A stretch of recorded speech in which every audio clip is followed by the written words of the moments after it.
Assalomu alaykum sevimli azizlar. Bugun biz kitob o'qishning foydalari haqida sizlar bilan o'rtoqlashamiz. Shu kitoblarimiz foydali, bizni aqlli qildi. Bu kitobning foydasini chiqaramiz bilamiz. Lekin buningki shu ilmiy tadqiqotlar orqali isbotlanganmi, qilganmi degan haqda qanchaligimiz o'ylangan bilmayman, lekin men shu temani tayyorlashdan burun izlanib baxtim. Shu haqda ilmiy tadqiqotlar qilingan bo'lg'aymi deb. Men şu ilmiy tadqiqotlar natijasiga asosan xulosalangan kitob o'qishning foydalarini bugun sizlar bilan o'rtoqlashaman. Birinchisi, kitob o'qish bizning zehnimizni texnik o'tkirlashtiradi, mingi taraqqiyotimizga yordam berib, nervlarning bog'lanish yo'llarini ko'paytiradi. Normalda biz davomli deymiz-ku, shu mingini ichish, o'ng mingini ichish, so'l mingini ichish degan gaplarning ko'pinchisi kichik balası bağla, bopmu 3 yaşdan 6 yaşgacha bo'lgan araliqdagi balası bağlaga nisbatan bekchiq uchraydigan so'zlar, atalg'ular. Endi bu yerdagi mingini ichish degan yoki mingini taraqqiy qildirish degan gap hargizmi, mingini bunday kichik 5 kilo keladigan mingini 10 kilo keladigan qilib yo'g'ontish emas. Va yoki bo'lmay qolsa, bu mingini ichib, uningki po'stloqlarini so'yish emas, balki minginingki ichidagi har qaysi nervlar o'tirisida bağlanışlar bo'ldi.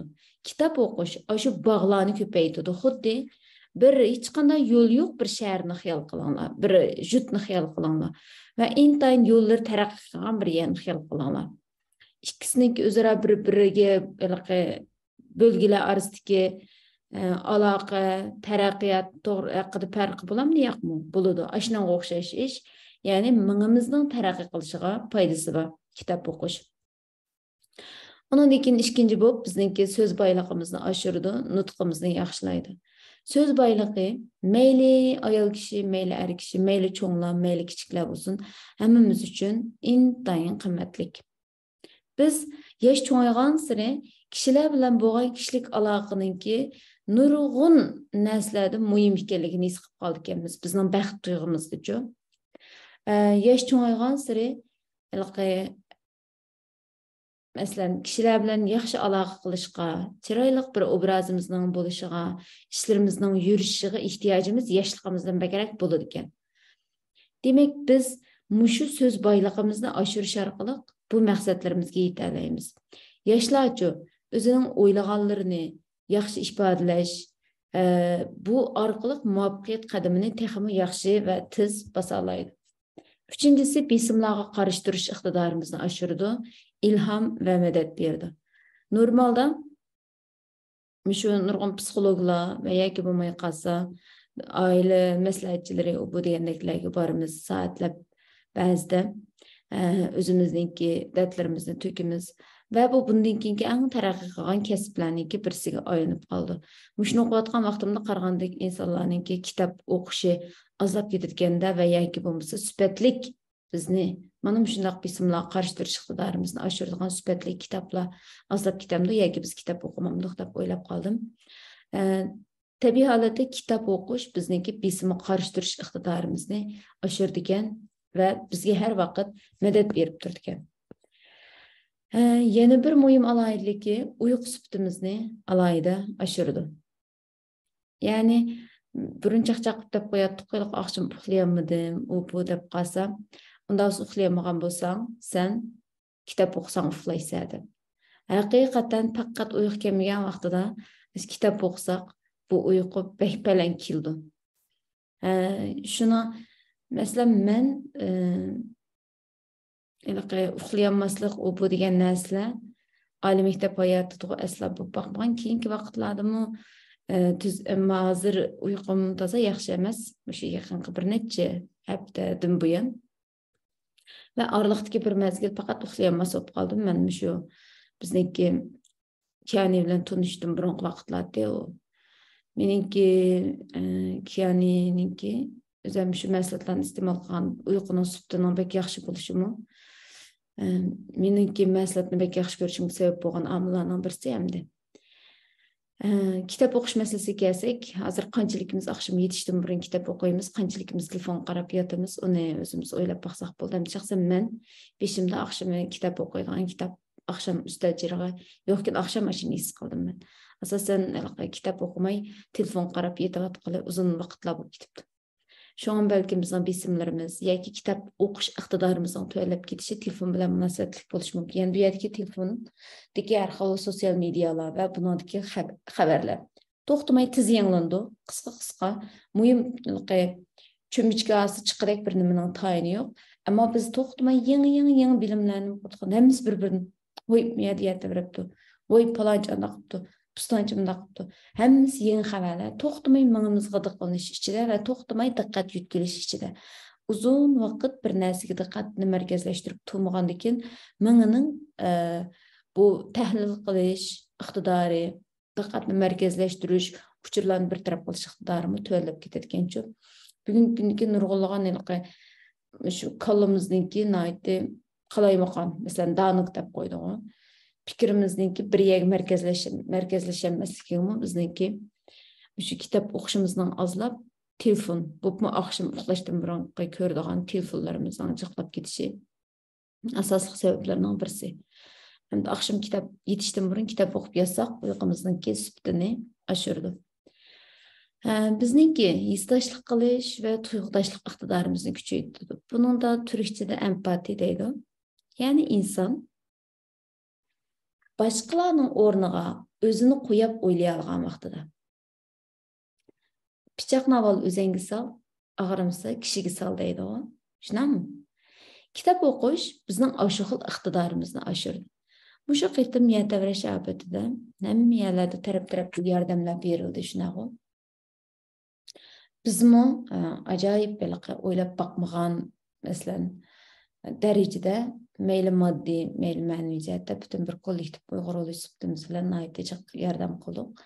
Va iliqi tek yurak degan nomdagi televiziya shu naq maydon ulanishida nurg'un kishi telefon qilib, ashuna qildi, yordam qildi.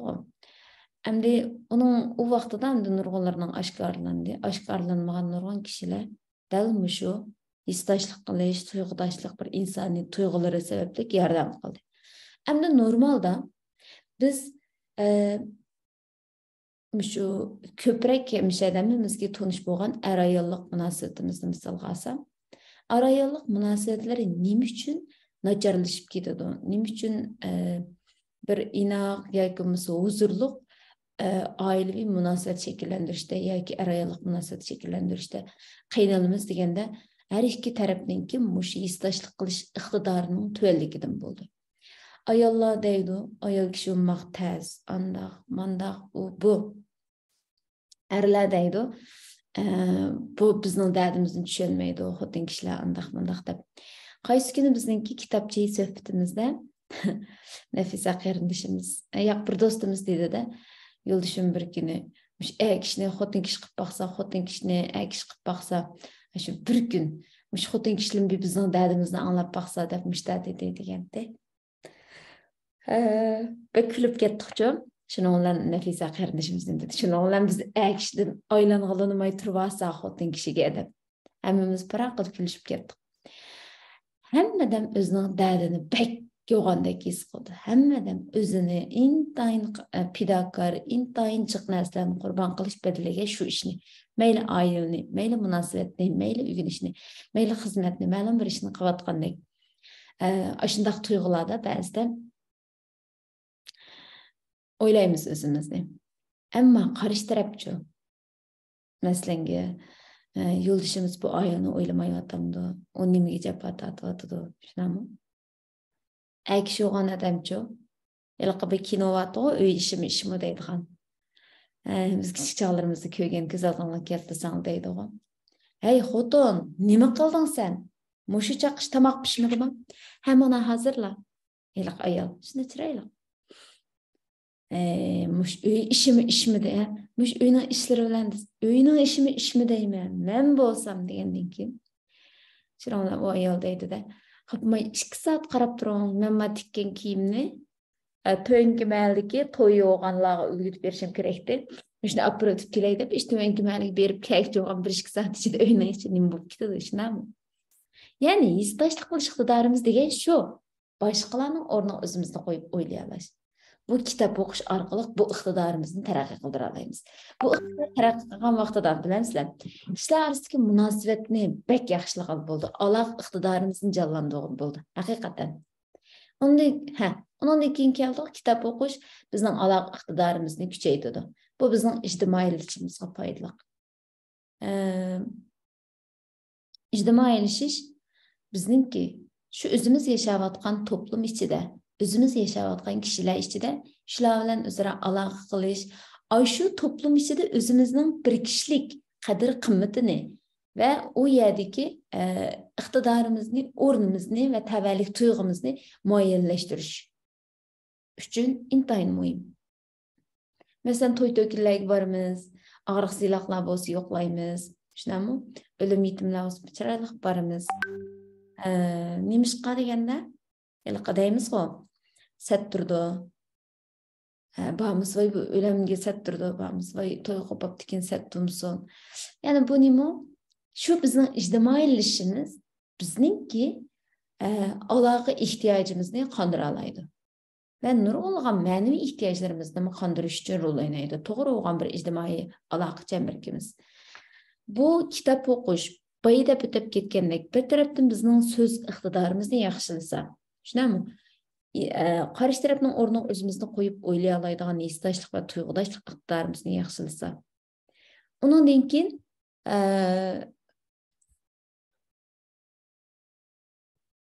yana bir iqtidor var miyada? Anglash ve tushunish iqtidorimizni yaxshilasa, yaxshi bir tingshuvchi bo'lishimizga yordam bersa, tabiiy holatda bizningki aloq iqtidorimiz oshadi. His qilamsizlar? Kichik chog'larimizda xo'shal-xo'ram o'ynash, keng kushada bir tabiat bilan uchrashish muhim bo'lsa, sal cho'ng'igandan keyin og'ayinlarimiz o'tirsam, "Do'q, hey desa, hey" deb, masalan, qizaloq shunday chiroyli bir to'zdek, shunami? Sel çoğunluğundan keyinçu özümüzün neticesi, ali mekteplerimiz, okuğanlarımız, bu. Aile kurgandan keyin ve sel yaş çoğaygan sırı tabii halette bizninki işimiz asasen köp kısmı alaqaga ve alaq arqılıq bulduğu işlerine ayınıp giderken. Ve bizninki bu ayollarının asası şu işi alaqaga merkezleşip kaldı ekan. Meyli balımız bilen boğan alaka olsun, meyli yo'ldoshimiz bilen boğan alaka olsun, dostlarımız bilen, atanımız, ailemiz, yo'ldoshimizning ailesi bilen boğan bu münasebetlerin hemmesi ne bo'ldi ekan desanglar, aloq iqtidorimizni sinaydi ekan ve to'xtamay buni taraqqiy qildirishga majburlaydi ekan. Endi erlarchu, erlar meyli xizmat, meyli savdo, meyli sirtqi ishlar bo'lsin, bularning aloq iqtidori ishlarining yurishiga intayin foydali. Erlarning ishlari yurishib tursa, erlerin keyfiyeti yaxşı buludu, özü obdan buludu. Demek bizningki kitap o'qishimiz bizning aloq iqtidorimizni canlandırışda intayin muhim rol o'ynaydi. Yana birisi deganda yeziqchilik iqtidorimizni oshirdi. To'liq o'tir maktab darslik kitobimizda bir tekst bor. Subochong deydigan bir yozgan adabiyot va matematika degan tekst. Ash adabiyot va matematika degan shu tekstda nima aks ettirilgan desanglar, biz normalda oliy maktab imtihonida matematikani eng to'g'ri nomersiz qilgan va matematika bek muhim deb qaraldi. Chunki tabiiy fanlar uchun matematika va uning ustiga adabiyotga yoki boshqa narsaga nomersiz qo'yamdi, qo'ymaydi. Faqat matematikaga nomersiz qo'ydi, shunami? Matematikaga bakrak muhim deb qarab, matematikani bakrak nima qilib ketgan, ahamiyat bergan ve matematik bo'lsa hamma hal qilayotgan bo'ldi. Adabiyotga yodlab chirib yezib qo'yib bo'lgan narsa deb qaraydigan xohish ig'irlashgan mezgillarda yozilgan. Deydi adabiyot matematikadek hatto uningda muhim. Chunki biz adabiyot orqali deganlarimizni ifodalash, o'rganganlarimizni yeziq orqali ifodalash, bu iqtidorimizni jonlantiramiz debchi. Nurg'un narsalar yezish orqali, masalan, bir parcha salom xat, bir parça kechirim so'rash xati, bir parça maqola, bir hikoya, bir she'r, bir tarix kitob deganlarning hammasi yozilish orqali qolib qoldi. Undan keyinchi insonni texim aqlliq va hukm qilish iqtidorini teximi kuchli qiladi. Buffettni minglar bilasizlar, shu mablag' selish otasi deb atalgan Warren Buffett. Buffettni ziyorat qilgan vaqtidami ve yine dünyadaki en çok baylardan biri olan Bill Gates'ni ziyaret kılgan vaqtidimi, ularning ishkilisinin en ortak alaylıklarda kitapni bek köp okuydu. Mesela Bill Gates hazır mı? Aşında aldıraş bu deyimiz ya. Hepsiga ayga